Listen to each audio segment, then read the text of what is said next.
The Praktica MTL3, a fully manual SLR camera made in East Germany between 78 and 84. This camera is a good value for money entry into 35mm film photography.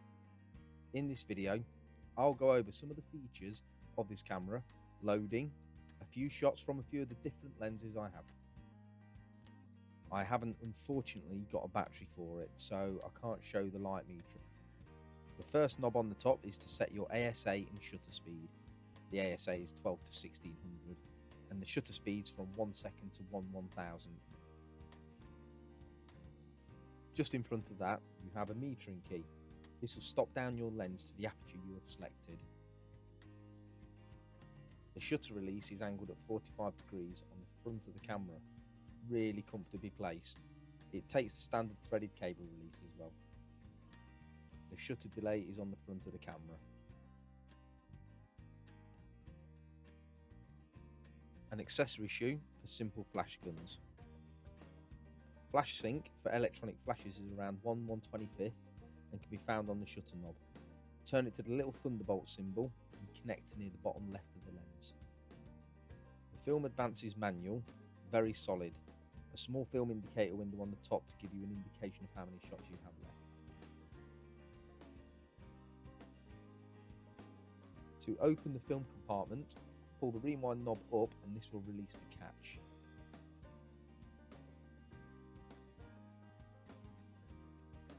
In here is pretty straightforward. The shutter, the film chamber and the winding on sprocket. The shutter curtain is metal, very solid and very loud.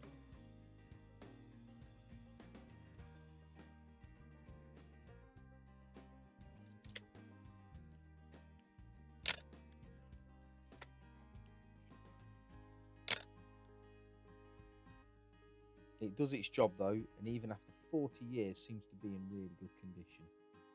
Let's load it up. I'm using the first film out of the drawer, which is a Fujifilm ASA 200 colour film. Loading is really straightforward.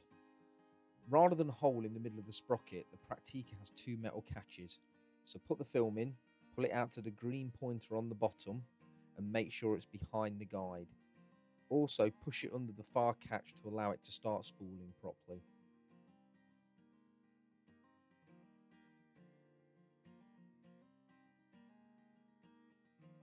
Wind on one shot and close the back up.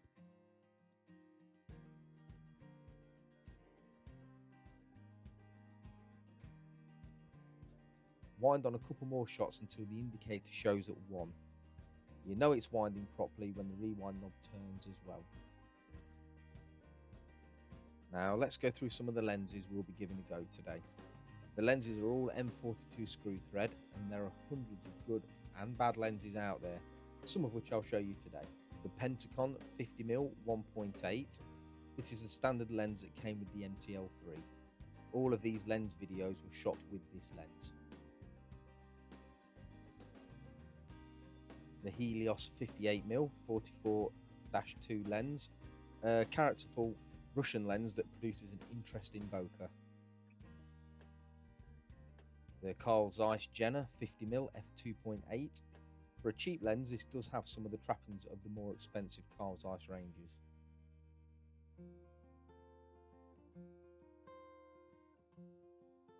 The Carl Zeiss 135mm f3.5, a compact and very useful portrait lens.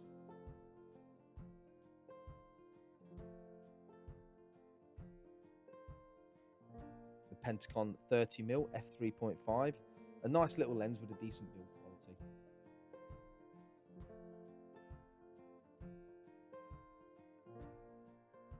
The Pentacon 200mm f4, a lens built like a tank, can be a little soft wide open.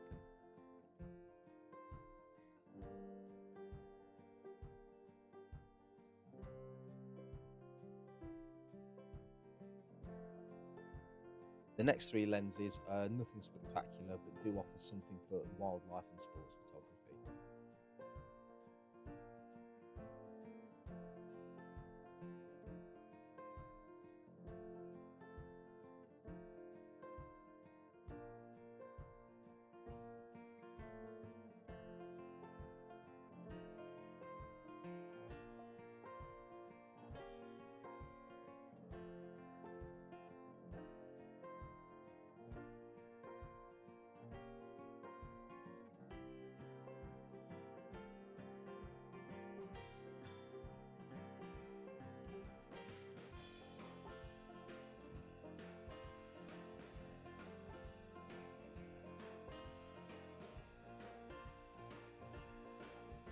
Now for some shooting.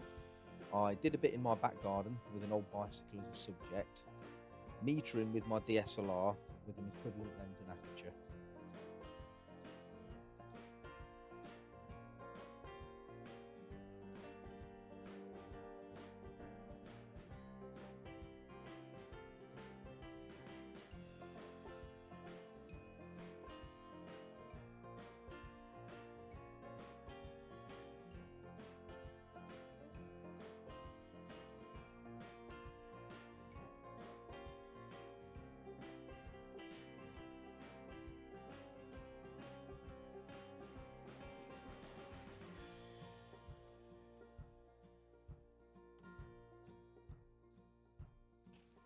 These last 4 shots were taken in the same place, with 4 different lenses, including my DSLR, just as a bit of a compare.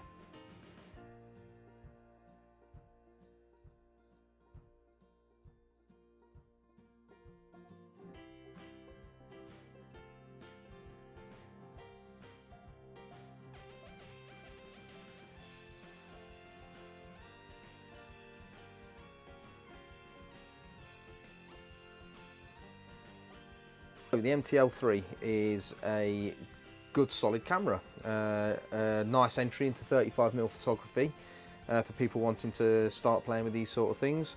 It's very simple to use, throw your film in and get on with it really.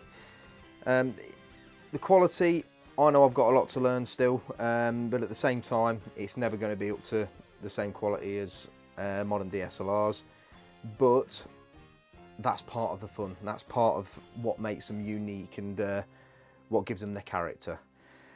So if you enjoyed this video, I'm going to be doing quite a few more. I've got a lot of old cameras, one's taking 120, 127 film, and I'm going to go through them and just see what they do, how they work, and have a bit of fun with them really, and compare them to the modern cameras and just do some interesting shoots with them. So if you're into that sort of thing, follow along.